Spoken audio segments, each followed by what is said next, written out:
Hello साथीहरु, आज फेरि म तपाईहरुको बीचमा यो एउटा क्वेशन लिएर आएको छु साथीहरु। यो भन्दा अगाडि म तपाईहरुलाई यो प्रॉफिट र प्रॉफिट पर्सेंट को फर्मुला भनेको थियो।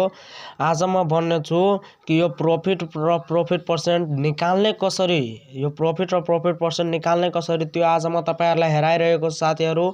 जस्तै एक नम्बरमा भनेको छ, पहिले यता एक नम्बरमा भन्छ फाइन्ड हिज प्रॉफिट।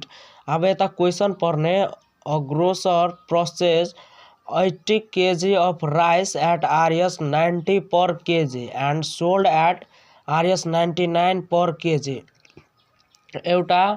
एउटा दोकान अथवा केही मानु साथी त्यसले 80 किलो चावल 90 रुपैयाँ पर केजी मा किनेको छ, त्यसले 99 पर केजी ले बेचेको छ। त्यसलाई अब घाटा भयो कि नाफा भयो आज त्यो पत्ता लगाउने। त्यस्तै म एक नम्बरको सल्युसन एक नम्बरमा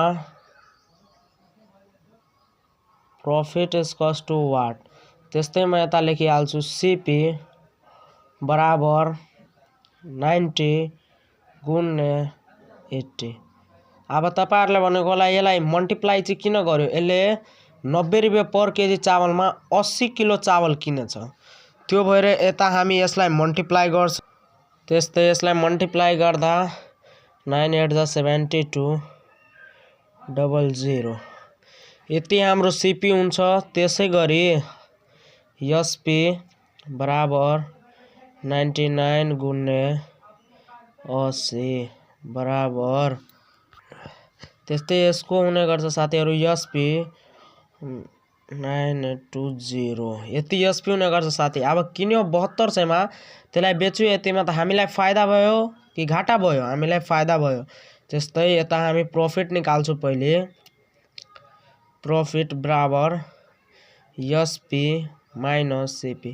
यो फर्मुला साथीहरु मैले तपाईहरुलाई अगाडिको भिडियोमा भनिदिएको छु सबैको फर्मुला।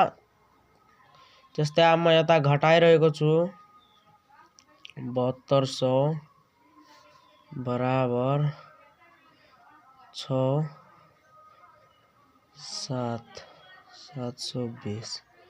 720 रुपैयाँ हामीलाई साथीहरु प्रॉफिट भयो। अब त्यस्तै गरी म प्रॉफिट पर्सेंट निकाल्दा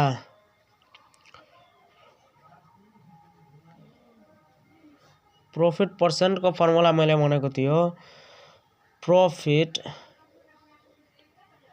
actual profit by CP into 100%। त्यस्तै एक्चुअल प्रॉफिट 720 बाय 7200 0 ले 0 कट्यो गुण्ने 100 अनि 0 ले 0 कट्यो, यो पर्सेन्टेज हो। त्यस्तै 72 कट्यो 1 इक्वल्स 10%। त्यस्तै यसको साथीहरु यो यसरी बनाउने हो, यो प्रॉफिट यसरी निकाल्ने। म तपाईहरुलाई अगाडिकै भिडियोमा भन्दै थियो सबैको फर्मुला। यदि तपाईहरुलाई अझै कुनै चाहिन्छ भने कुनै टपिक माथि भिडियो तपाईहरुले कमेन्ट गर्नु होला। कालको लागि धन्यवाद।